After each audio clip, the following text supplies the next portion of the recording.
이 시간 함께 나눌 말씀은요, 우리 일어나 함께 가요. 그 다사다난했던 한 해가 지나갔습니다. 그리고 새로운 한 해를 맞이했는데, 우리가 지난 한 해를 돌이켜보면 참 생각하기조차 싫은 그런 한 해였습니다.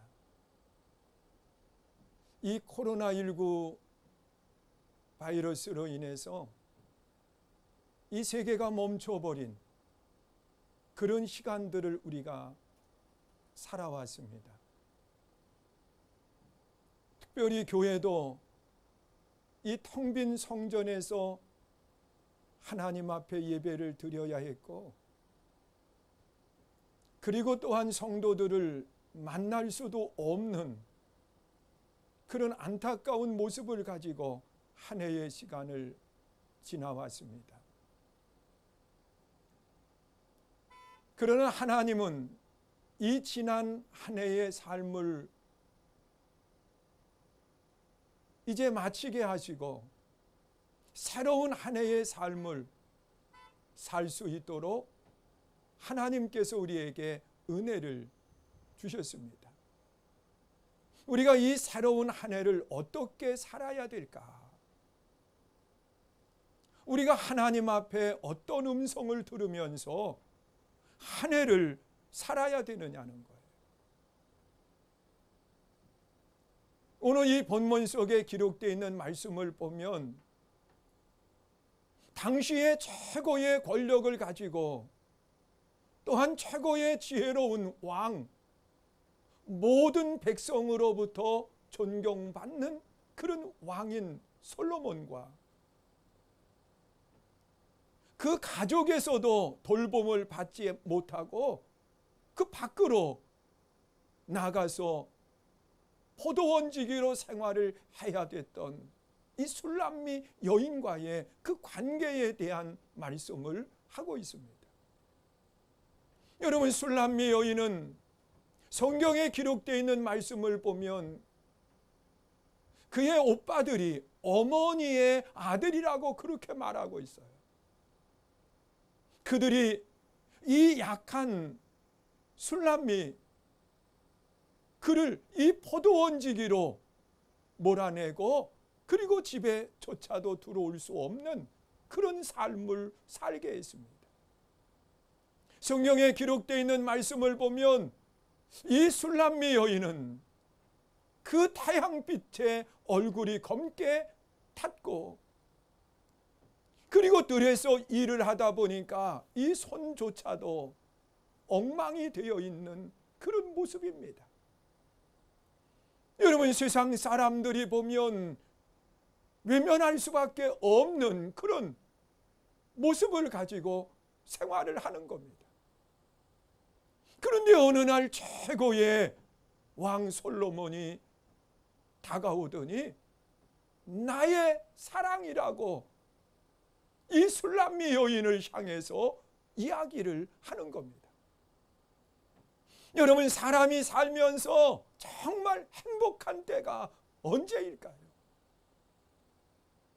여러분, 누군가가 나에게 다가오더니 사랑하는 사람이라고 말한다고 하면, 내가 정말 존경하는 분으로부터 사랑한다고 하는 말을 들을 수 있다고 하면, 내가 정말 좋아하는 사람으로부터 사랑한다라고 하는 말을 듣는다고 하면 아마 그의 삶은 행복한 삶이 될 수 있습니다. 그런데 여기 이 술람미 여인 얼굴은 검게 탔고, 그리고 이 손도 몸도 다 엉망이 되어 있는 그 여인에게 최고의 권력을 가지고 지혜로운 왕 솔로몬이 다가오더니 나의 사랑이라고 부르고 있습니다. 여러분, 이 말을 듣는 순간에 이 술람미 여인은 모든 아픔을 잃어버렸을 거예요. 그리고 앞으로 다가올 삶에 대한 희망을 갖고, 그리고 행복이 그의 삶을 지배했을 거예요. 여러분, 오늘 우리는 어떤가요? 우리 한번 생각해 보세요. 우리가 한 해의 삶을 힘들게 살아왔는데 다시 2021년도를 맞이했지만 우리가 달라진 모습 속에 한 해를 맞이한 것이 아니라 지난해와 동일한 모습 속에서 우리가 새로운 한 해를 맞이했는데, 우리는 지난 한 해 생각하면 좌절감 속에 어떻게 행동해야 될지 막막함 속에 우리가 한 해를 바라볼 수밖에 없는데, 자, 이런 환경 속에서 우주 만물을 창조하신 하나님, 역사의 주인 되시는 하나님이 나를 찾아와서 나의 사랑하는 사람이라고 이야기한다고 하면 얼마나 행복하고 기쁨이 될까요? 저는 지난밤 하나님의 말씀을 다시 한번 묵상하고 그리고 잠이 들었어요. 그리고 새벽 시간에 눈이 떠여진 거예요. 그래서 다시 한번 하나님의 말씀을 묵상하는데 하나님께서 내게 주시는 귀한 말씀이 있었어요.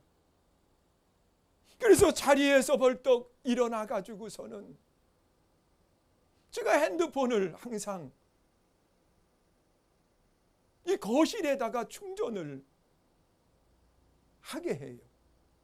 그래서 거실로 나가서 핸드폰을 가지고 들어와서 거기에 메모할 수 있도록 되어 있거든요. 어두운데도 상관이 없어요.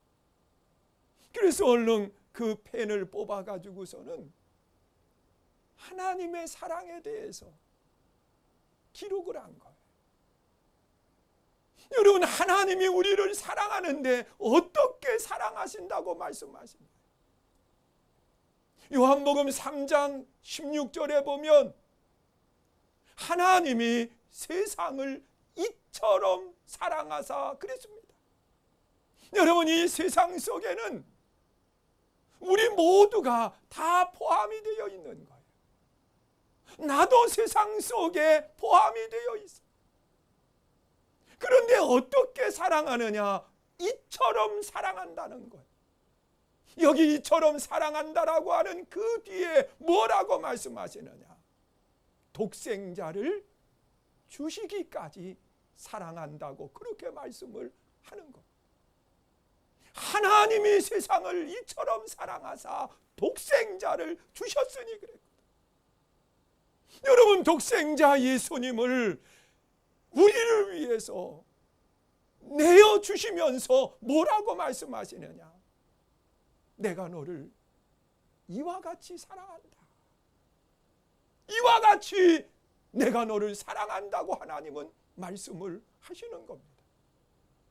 여러분, 보내는 사랑이 얼마나 큰 사랑인지 몰라요. 여러분의 자녀를 누구를 위해서 보낼 수 있나요? 여러분, 어떤 사람이 내 자녀를 요구할 때 내어줄 수 있는 사람이 누가 있겠어요? 그런데 하나님은 우리를 사랑하시는데 이처럼 독생자 예수님을 내어주시기까지 우리를 사랑하세요. 그리고 또한 하나님의 사랑은 어떤 사랑입니까? 드리는 사랑입니다. 자신을 십자가에 달려 죽으면서 우리에게 물과 피를 다 쏟아주시고 그리고 우리의 죄값을 다 지불해 주신 나를 위해서 대속해 주신 사랑인 겁니다. 여러분, 보내는 사랑도 크지만 자신을 내어준다라고 하는 것은 더더욱 큰 사랑을 말하고 있습니다. 여러분, 생각해 보세요. 창세기 22장 말씀에 기록한 말씀을 보면 어느 날 하나님이 아브라함을 부르시는 거예요. 하나님의 부름을 받을 때에 아브라함은 이미 100세가 훨씬 넘어가는 때였습니다. 하나님이 아브라함을 부르시더니 아브라함아, 예, 너 독자 아들 이삭이 있지 않냐? 예, 그를 저 모리아 산에 가서 번제물로 드려라. 여러분, 제물로 드린다고 하는 것은 죽여야 돼요. 또한 각을 떠야 돼요. 내장을 다 꺼집어내야 돼요. 그것뿐만 아니라 태워서 하나님 앞에 그 향을 드리는 겁니다. 여러분, 아브라함은 그 말씀을 들었을 때 망설였을 거예요. 어떻게 해야 될지 다시 한번 확인해 보았을 거예요. 그 사랑하는 아들을 제물로 드린다고 하는 것이 결코 쉬운 일 아니잖아요. 그런데 하나님 앞에 이 아브라함은 어떻게 하느냐고 하면 하나님의 말씀에 순종하기로 결단을 해요. 그리고 이 아들을 데리고 모리아 산까지 가는데 사흘길이라고 그랬어요. 여러분, 가는 동안도 수없이 많은 갈등을 했을 거예요. 그러나 그는 함께했던 사람들을 다 모리아산 안에 머무르게 하고 이삭을 데리고 모리아산으로 올라가는 겁니다. 그리고 산에 올라가서 아들 이삭을 제물로 삼아서 하나님 앞에 드리려고 할 때 하나님은 그의 손을 막으셨어요. 아브라함아, 되었다. 그러면서 하나님도 인정한 사랑을 이야기하는 거예요. 내가 정말 나 사랑하는 거 이제 알았다. 하나님이 감동하신 사랑을 이야기하는 거예요. 내가 정말 나 사랑하는 거 이제 알았다. 여러분, 이것이 드리는 사랑이거든요. 내어주는 사랑이거든요. 바로 하나님의 사랑은 어떤 사랑이냐? 독생자 예수님을 보내신 사랑일 뿐만 아니라 십자가에서 왜 나의 죄값을 지불하고 죽으신 사랑이에요. 또한 그것뿐만 아니라 하나님이 우리를 사랑하시는데 얼만큼 사랑하시는가? 여러분, 우리가 하나님 앞에 범죄하고 죄를 지었다 할지라도 끝없이 용서하시는 분이 하나님의 사랑이에요. 70번씩 7번이라도 용서하시는 사랑이 하나님의 사랑인 거예요. 여러분, 사람은 사랑한다라고 말하면서도요, 용서하지 못해서 사람들은 갈라설 때도 많이 있어요. 버릴 때도 많이 있어요. 그런데 하나님은 끊임없이 우리를 사랑한다고 그렇게 말씀을 하는 겁니다. 여러분, 부모의 사랑을 이야기할 때에도요, 그런 이야기예요. 어느 목사님이 그 성도 가정 신방을 했어요. 그런데 홀 어머니가 세 아들을 키우는 겁니다. 얼마나 힘들고 어렵겠어요. 신방을 하면서 목사님이 물었어요.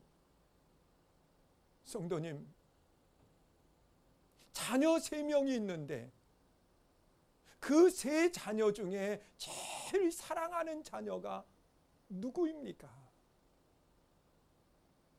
그리고 물었을 때 그 어머니는 그 목사님 앞에서 웃음 지어 보이면서 하는 이야기가, 목사님, 내가 막내 아들을 사랑합니다. 그 막내 아들이 병들어 가지고서는 누워 있을 때 그 아이를 돌아보면서 내가 정말 이 아들을 사랑하고 있구나, 그러면서 그 사랑을 느꼈다는 거예요. 그러더니 또 이어서 하는 이야기가, 목사님, 우리 둘째 아들이 있잖아요. 그 아들이 집을 나가서 방황할 때, 그때 그 아들이 정말 사랑스러웠고, 내가 이 아들을 사랑하고 있구나. 목사님, 그때 알았어요. 내가 둘째를 정말 사랑해. 그런데 목사님, 우리 큰아들 아시지요? 결혼을 앞에 두고 이 이성 간에 어려움이 있어가지고 아픔을 느낄 때, 그때 내 큰아들이 정말 내가 큰아들을 사랑하고 있구나, 그 사랑을 그때 느꼈어요. 그 말을 들으면서 목사님이 되물었어요. 아니, 누굴 더 사랑하느냐고. 아이 목사님, 누굴 더 사랑하겠어요? 그 아들이 힘들 때, 그 아들들이 어려움을 만났을 때, 그때 사랑을 확인했다는 거예요. 여러분, 부모의 사랑도 그렇잖아요. 그런데 이 부모의 사랑이 따라올 수 없는 사랑이 있어요. 그것은 하나님의 사랑이에요. 하나님은 여러분을 사랑하세요. 그래서 독생자를 보내주셨고, 그를 십자가에 달아 죽게 하셨고, 그리고 끊임없이 우리를 용서해 주시면서 우리를 용납해 주시는 그 사랑이 하나님이신 거예요. 우리가 이 사랑을 확신한다고 하면 우리가 2021년도를 살아가면서 두려워할 것 하나 없습니다. 하나님이 여러분들을 사랑하시기 때문에 그렇습니다. 그리고 또한 이 솔로몬은 술람미 여인에게 손을 내밀어 일어나라고 말씀을 하고 있어요. 여러분 생각해 보세요. 이 술람미 여인이요, 자신의 삶을 돌아보면 모든 걸 다 포기하고 싶은 그런 마음이었을 거예요. 여러분, 가족으로부터 사랑을 받지 못한 여인 아닌가요? 어머니가 있지만 어머니도 그를 내보낸 그런 상태 아닌가? 위로 오빠들이 있지만 돌아보지 않는 그런 모습이었어요. 그는 아무도 없는 들판에서 포도원을 지키고 가꾸는 일을 감당을 합니다.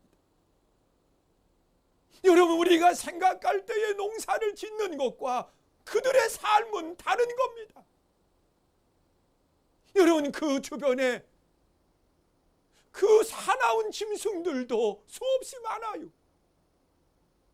그래서 성경에 보면 이 포도원에 포도나무를 심고 그 나무를 보호하기 위해서 울타리를 둘렀다고 그렇게 말씀을 하거든. 이런 것이 그 당시의 포도원의 모습인 거예요. 그러니 여인 홀로, 그것도 약한 그 결혼하지 않은 처녀 혼자, 여러분 들판 속에서 망망한 그러한 모습을 바라보면서 그는 일어날 용기조차 얻지 못했을 거예요. 그래서 자리에 털포덕 주저앉아 있을 때 솔로몬 왕은 이 술람미 여인에게 다가오더니 나의 사랑하는 자여 일어나라고 말하면서 그의 손을 잡아서 일으켜주는 그 아름다운 모습을 보게 됩니다. 여러분, 오늘 하나님께서 우리를 사랑하시는데 얼만큼 사랑하시느냐? 여러분, 나의 환경, 나의 조건을 보고 사랑하시는 게 아니라는 거예요. 여러분, 내가 남보다 잘 나가기 때문에 사랑하는 게 아니라는 거예요. 내가 남보다 더 많은 것을 가지고 있기 때문에 사랑하는 게 아니라는 거예요. 내가 정말 힘들 때, 내가 정말 어려울 때, 내가 낙심되어서 주저앉아 있을 때에, 그때에 나에게 손을 내어 밀더니 하는 이야기가 일어나라고 말씀합니다. 오늘 하나님의 일으켜 주심 속에 우리가 다시 한번 힘을 내고 일어날 수 있기를 주님의 이름으로 축원합니다. 여러분, 성경에 기록되어 있는 말씀을 보면 이 엘리야가요, 이방 선지자들과 대결을 하는데 바알 신을 섬기는 450명, 아세라 신을 섬기는 400, 이 갈멜산에서 대결을 하고 하나님께서 이 엘리야에게 불을 내려주셔서 그 대결의 승리자가 됩니다. 그리고 난 뒤에 이방 선지자들을 단칼에 쳐서 죽게 하고, 그리고 의기양양할 때 이세벨이라고 하는 아합의 아내지요, 왕후가 자기의 생명을 걸고 엘리야를 죽이겠노라고 선언을 합니다. 여러분, 최고의 권력을 가졌던 사람이에요. 그런데 그가 나를 죽인다라고 이야기할 때 그는 도망을 해요. 그리고 낙심 속에 로뎀나무 아래 앉아가지고서는 하나님, 차라리 내 생명을 거두어 달라고 기도할 때 하나님께서 낙심되어 있는 엘리야를 버리지 않고요, 다시 그의 손을 잡아주시고 그에게 먹을 것을 제공하고 물을 제공하시면서 엘리야를 다시 일으켜 주시는 아름다운 모습을 우리가 찾아보게 됩니다. 여러분, 코로나19로 인해서 우리는 지칠 대로 지쳐 있어요. 정말 2021년도도 어떻게 살아가야 될지 막막할 뿐이에요. 여러분, 우리가 장담할 수 있는 것이 무엇이 있어요? 여러분, 우리는 절망 가운데 주저앉을 수밖에 없는 그런 모습이지만 하나님은 환경에 따라서 우리를 일으켜 세워주시는 게 아니에요. 사랑하시는 게 아니에요. 내가 가장 힘들어 주저앉아 있을 때, 도저히 내 힘으로 일어날 만한 용기도 없을 때, 하나님은 그때 내 손을 잡아주시는 거예요. 그리고 나를 일으켜 세워주시는 거예요. 그러면서 하나님은 뭐라고 이야기하느냐? 솔로몬 속에 비춰진 하나님은요, 함께 가자는 겁니다. 지금 좌절감에 빠져있는, 절망 속에 빠져있는 이 술람미 여인에게 솔로몬은 다가가 손을 내밀면서 나의 사랑, 일어나 함께 가자고 이야기하는데, 여러분, 솔로몬이 함께 가자고 하는 그곳은 고난의 장소가 아니에요. 더 이상 아픔의 장소가 아니에요. 최고의 화려함과 아름다움이 있는 왕궁이에요. 그곳으로 가자는 거예요. 나와 함께 가자는 거예요. 여러분, 하나님께서 2021년도 여러분들에게 손을 내미시고 여러분들을 일으켜 세워주시면서 하나님은 그렇게 말씀을 해요. 우리 함께 가자. 여러분, 하나님이 우리를 인도해 주시는데 어디로 가게 하시느냐? 영원한 기쁨, 영원한 천국. 하나님은 우리를 그곳으로 함께 가자고 말씀을 하시는 겁니다. 사랑하는 성도 여러분, 21년도 내 살아가는 여정 속에 무슨 일을 만날까 염려하지 마세요. 분명히 하나님은 여러분들을 최고의 곳으로 인도하시고 가장 아름다운 한 해로 하나님께서 삼아주시는 거예요. 그리고 함께 가자고 하는 그 말씀 속에는요, 하나님께서 나의 속도의 보조를 맞추시겠다는 거예요. 여러분, 함께 가기 위해서는 가다 보면 빠른 사람이 있고 느린 사람이 있어. 여기 술람미 여인이 빨라봐야 얼마나 빠르겠어요. 지쳐있는 상태요. 절망감 속에 빠져있는 상태요. 이런 술람미 여인이 솔로몬을 따라간다고 하는 것은 불가능한 모습이에요. 그러면 함께 가기 위해서 술람미 여인에게 빨리 따라오라고 이야기했겠어요? 아니에요.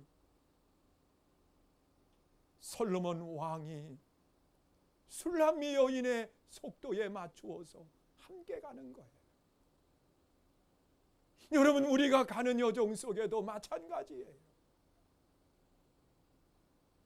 하나님께서 빨리 와서 나에게 보조를 맞추라고 하시는 것이 아니라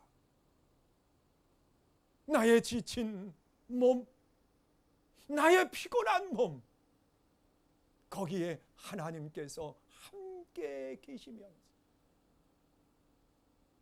우리에게 보조를 맞추시고 우리를 인도해 주시는 분이 하나님이세요. 그래서 우리는 2021년도를 살아가면서 두려울 것 하나 없습니다. 염려할 것 없습니다. 하나님이 내게 보조를 맞추어서 하나님이 기뻐하시는 그곳으로 우리를 인도해 주실 것이기 때문에 그렇습니다. 저는 오늘도 1부 예부, 2부 예배 그 성전에서 드리면서요, 그 1500석 그 넓은 바닥에 채 20명도 되지 않는 성도들이 거기에 모여 계셔. 방송을 하기 위해서 돕는 손길들만 거기에 있는 거예요. 여러분, 텅 빈 성전을 바라보면서 무슨 생각을 했겠어요? 그동안 기도하면서 그런 기도했어요. 하나님 언제 채워주시려나요? 여기에 하나님 언제 성도들이 다시 오게 하실 건가요? 그런데 오늘은 그 성전을 바라보면서 하나님이 왜 비게 하셨을까? 왜 채워졌던 성전을 하나님께서 성도를 흩으셔서 비게 하셨을까? 하나님은 성전에서 예배 드릴 수 없게 하신 데에도 하나님의 뜻과 섭리가 계세요. 그동안 우리는 모이는 교회에 모여야 된다, 숫자를 더해야 된다, 여기에만 목표를 삼았지만 하나님은 가라는 겁니다. 세상 속으로 나아가라는 거예요. 세상의 빛과 소금이 되라는 거예요. 나아가지 않으면 하나님이 기뻐하지 않는다는 거예요. 여러분, 예루살렘 성전이 이 초대교회에 채우고 채워져서 3,000명, 4,000명 성장하는 놀라운 기적의 역사가 일어났어요. 하나님은 그 모습을 바라보며 기뻐하신 것이 아니라 스데반을 순교의 제물로 삼아서 하나님은 예루살렘 교회를 흩어놓으셨어요. 그리고 가는 곳마다 복음을 전하는 아름다운 역사가 일어났어요. 여러분, 우리가 2020년도에 경험한 것처럼 우리가 빈 성전을 바라보면서 언제나 채워지려나 그 모습이 아니라 하나님이 가라고 하시는 것이로구나. 우리가 2021년도에는 여러분들이 있는 곳이 교회요, 여러분들이 있는 그곳이 변화의 아름다운 역사들로 채워질 수 있기를 주님의 이름으로 축원합니다. 이 일을 위해서 하나님은 내가 너 사랑한다, 일어나라, 나와 함께 가자고 말씀을 하시고 있어요. 우리가 일어나 함께 하나님과 동행하며 거룩한 역사를 이루어가는 복된 한 해, 승리의 한 해가 될 수 있기를 주의 이름으로 축원합니다. 이 시간 우리 함께 찬양하고 함께 기도합니다. 나의